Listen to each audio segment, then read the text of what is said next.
Well, so much to unpack, as I said in the beginning, by the way. And for example, as you know, Trump just a day or two ago issued a 10-day ultimatum, a new 10-day ultimatum to Russia, right? And he is elaborating now on his ultimatum, and he come up with some posts on his true social, how much he does not care about Russia's dead economy and India's dead economy and that kind of stuff. Let me give you some specifics on that term. For example, this is the post, by the way, you see on your screen that Trump come up with. So let me just read his post. I don't care what India does with Russia. They can take their dead economies down together. For all I care. This is Trump, by the way. This is a president of US that is talking about in this format about foreign countries, right? And India is supposed to be ally of. Okay, you know, US always treated since the Second World War, by the way, Russia as their enemy, right? But at least there was attempts on part of Washington to normalize relationships with India. And take a look what Trump is talking about. It's alleged ally. Anyways, let's continue. So Trump says, I don't care what India does with Russia. They can take their dead economies down together for all I care. We have done very little business with India. Their tariffs are too high, among the highest in the world. Likewise, Russia and the US do almost no business together.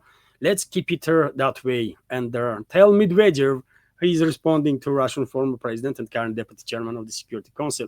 And tell Medvedev, the failed former president of Russia, who thinks he's still president, to watch his words. He is entering very dangerous territory. So he is now threatening Medvedev, and by doing so, because Medvedev is a high-ranking Russian official, he is threatening Russia again. What is wrong with this personality, by the way, with Trump? What has happened to him, dear friends? I mean, I know in our community there still are many members that are even from US that voted for Trump. Significant number of them have been disappointed big time, but still they are diehard Trump supporters, and not just in US, but even in our community, right? And I will just ask, dear friends, what the hell has happened with the Trump? It's like two different personalities, isn't it? Before election, and maybe first 2 months after the inauguration, and now. I mean, last 2 months, Trump changed dramatically, right? I don't think he's that good of an actor that he was playing everybody during the election. He might have some, stand-up comedians features in him, some tools to, work with the public, right? Some knowledge on that, but I don't think he's that greater of an actor. And therefore, I don't think he was constantly lying during the election campaign. Maybe he was lying sometime, but not all the time, right? So probably there was some honesty there when he was saying that he wants to be president of peace and he wants to end the war here and there, and he won't be remembered as a positive figure in U.S. politics and politics of this world. But in last 2 months, statements of Trump are anything but, right, of the person that we saw during the election campaign.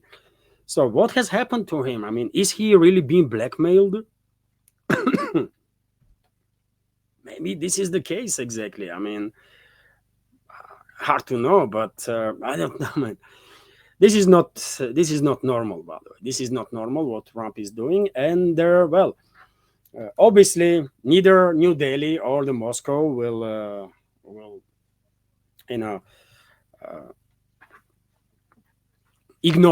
ignore completely these statements of Trump. Although everybody understands that with Trump, you just never know when his statement has any meaning and when not. But nevertheless, Medvedev already had reacted on that. So, Deputy Chairman of the Russian Security Council, Dmitry Medvedev, commented on Trump's threats against him, and there we have a quote from him. I posted this, by the way, on my Telegram and Twitter X pages also. If a few words from a former Russian president provoke such a nervous reaction from the supposedly mighty president of the United States, then it means Russia is absolutely right and will continue on its chosen path.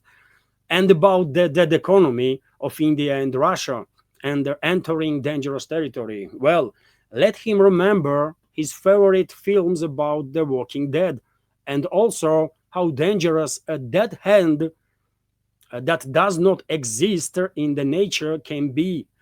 Medvedev said, and then laughing emoji right there. And dear friends, dead hand, what Medvedev is referring to is a perimeter system, and it's a perimeter system known in the Western Europe and United States as a dead hand, which is automated control system for massive retaliatory nuclear strike created in USSR at the height of the Cold War, and they're used by Russia at this point.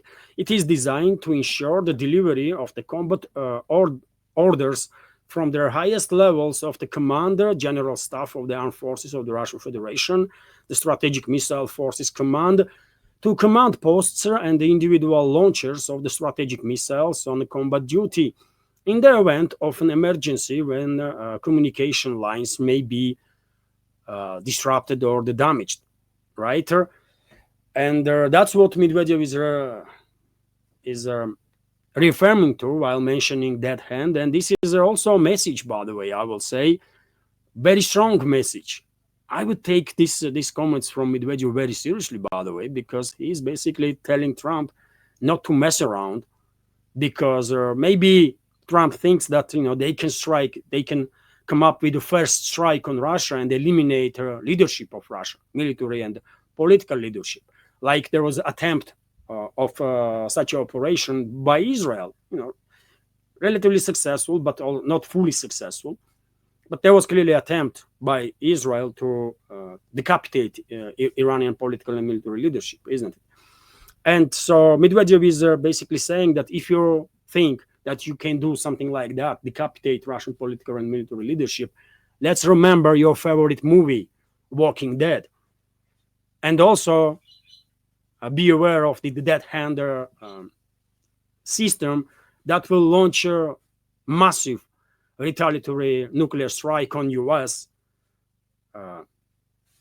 anyways, no matter everybody from Russian political or military leadership is killed or just a part of it.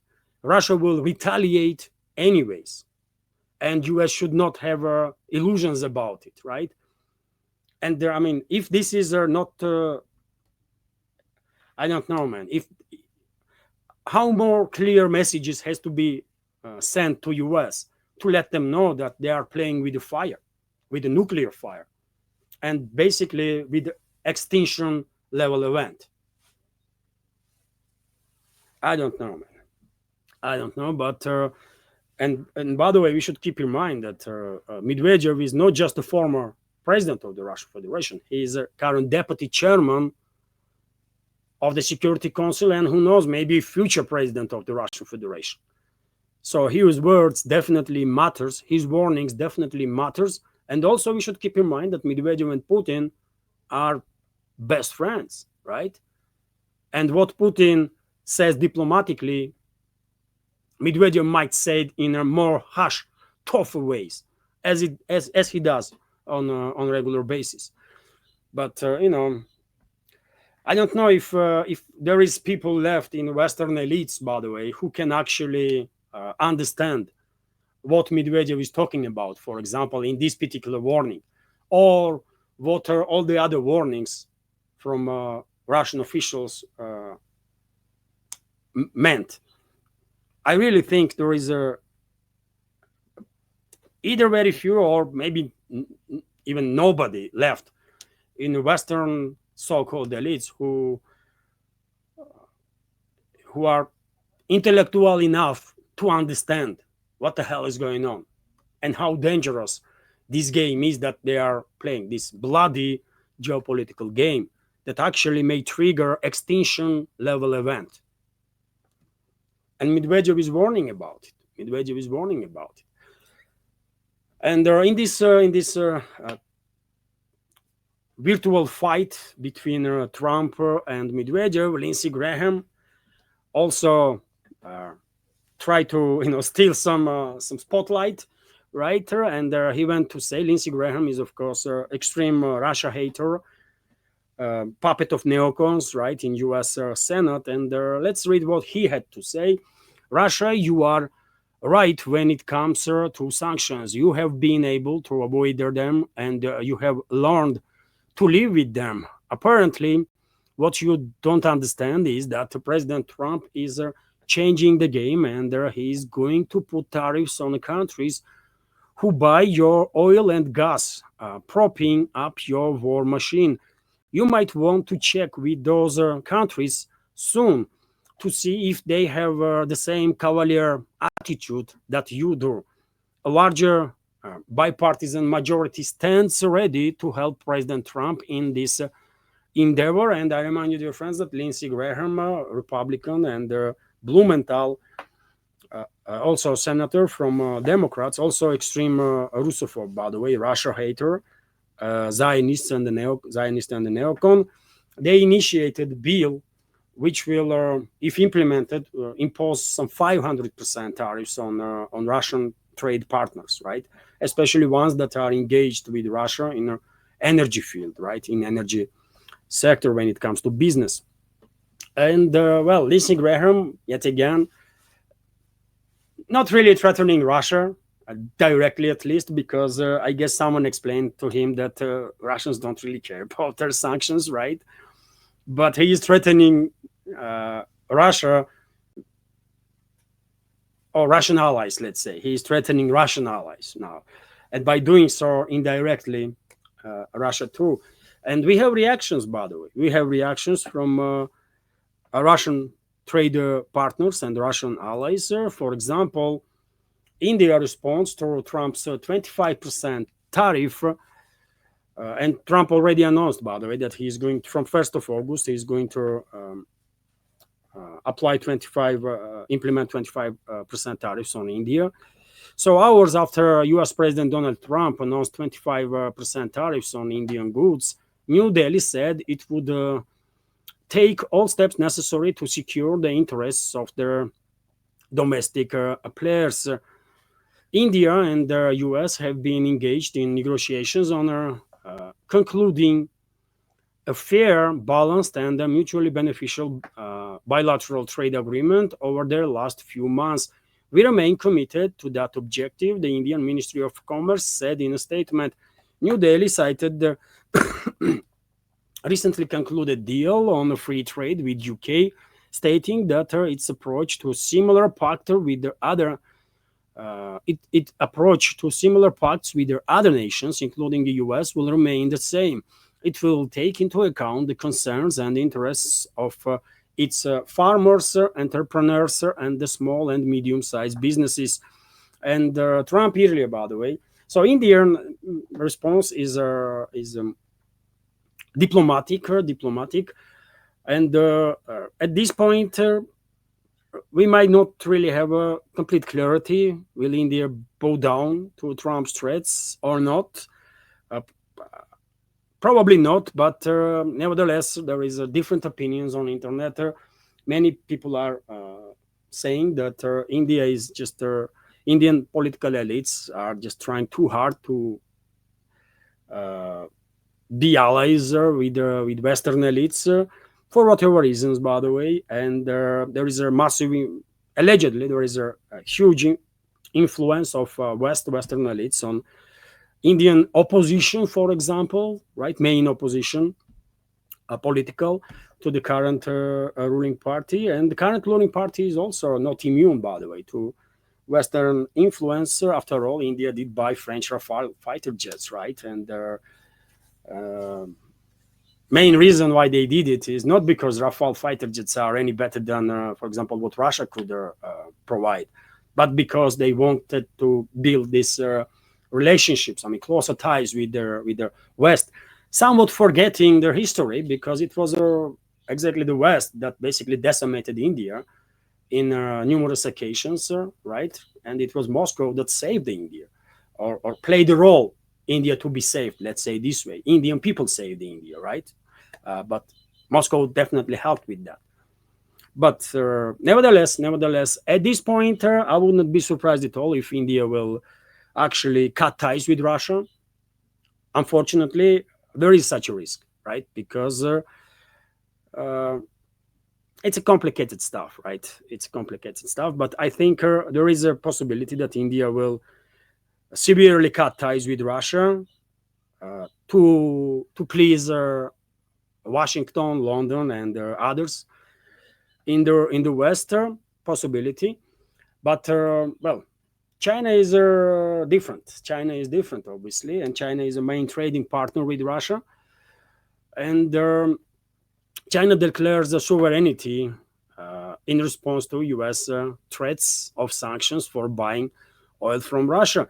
China will be guided by its own interests in its energy security policy, said the Chinese Foreign Ministry spokesman Zhuang Jiakun, commenting on the U.S. threats to impose secondary sanctions against Russian energy sector. China will take reasonable energy security measures based on its national interests. There are no winners in a tariff war, and pressure will not solve their problem. Chinese foreign ministry is stating, and well, as I said, Beijing is much more clear. By the way, Beijing is not playing no games with the West, because they know U.S. is in no position to basically do much against China in economical terms. It's exactly the opposite. China can actually demolish U.S. economy. I mean, literally, right? If Chinese want to, they might decimate U.S. economy in a couple of months' time. Literally, by the way, right? That's how much U.S. is dependent on China. It's not other way around. Chinese export in U.S. Is only like 15% of Chinese overall exports. It's a big number, 15%, 1.5, but it's not like anything extraordinary, right? Let's keep that in mind too. While Chinese import for US has tremendous importance. 40% or 50% of goods, by the way, in US has some Chinese trace in it, right? So what we are talking about. So yes, by the way, and Brazil already also said, dear friends, that Brazil will retaliate on US too. Brazilian leadership is not in mood to bow down to Trump or anybody for that matter. South Africa, by the way, is also on the same page. They're not going to bow down to nobody, right? Other BRICS member states, right, and BRICS allies, majority are on the very same page. But unfortunately, there are also countries in the BRICS, first of all, India, that might actually, for a number of reasons, might actually not just not just how should I say diplomatically, by the way, not just agree on U.S. demands when it comes to bilateral relationships, but also India might agree to cut completely, either completely or significantly, business with Russia. And if India cuts business with Russia in energy field, okay, then this will influence obviously bilateral relationships big time, and their business never gonna be the same in any other fields, right? It's just how it is, man. That's how life works, right?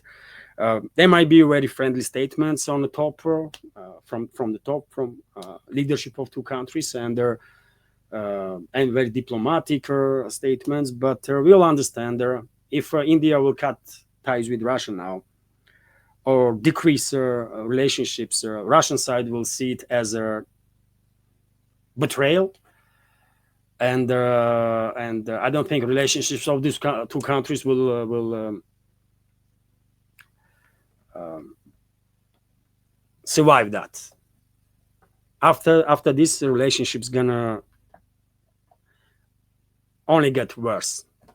Never hostile, by the way, never hostile, but the relationship's gonna deteriorate. So therefore, I hope India's leadership will find the strength to withstand pressure from the West, right? But yet again, we will find out. We will find out. And by the way, when it comes to Trump's threat, he's basically declaring war, right, on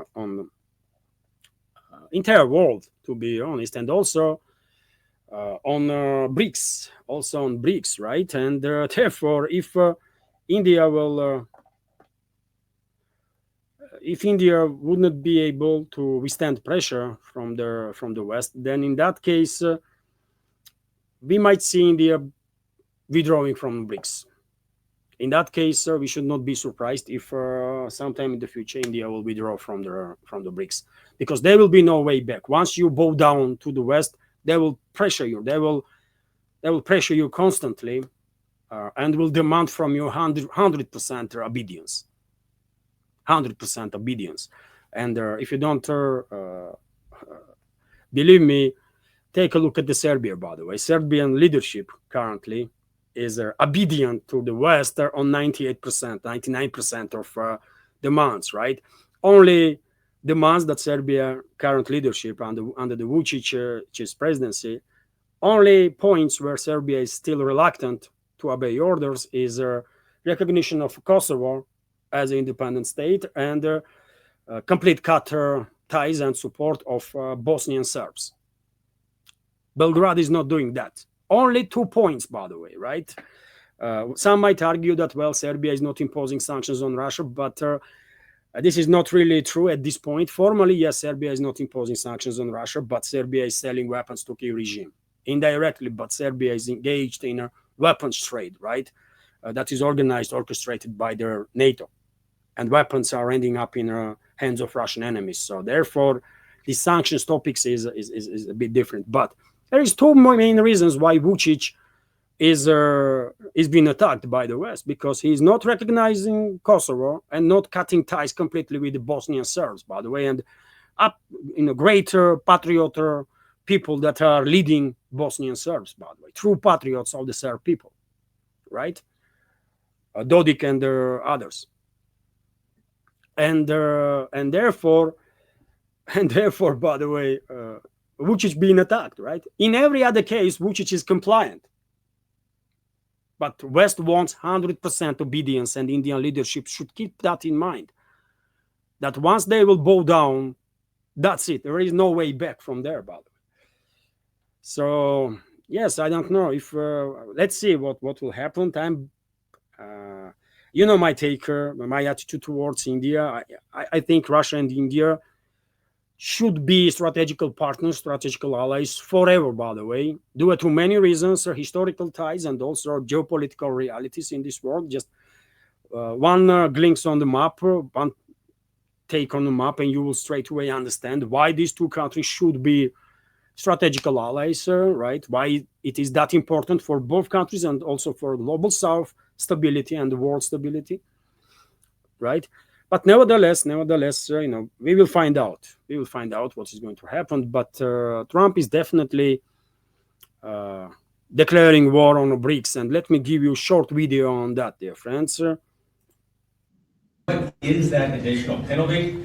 And are other countries facing the same threat? Well, we're negotiating right now, and it's also BRICS. You know, they have BRICS, which is basically a group of countries that are anti the United States, and India is a member of that, if you can believe it.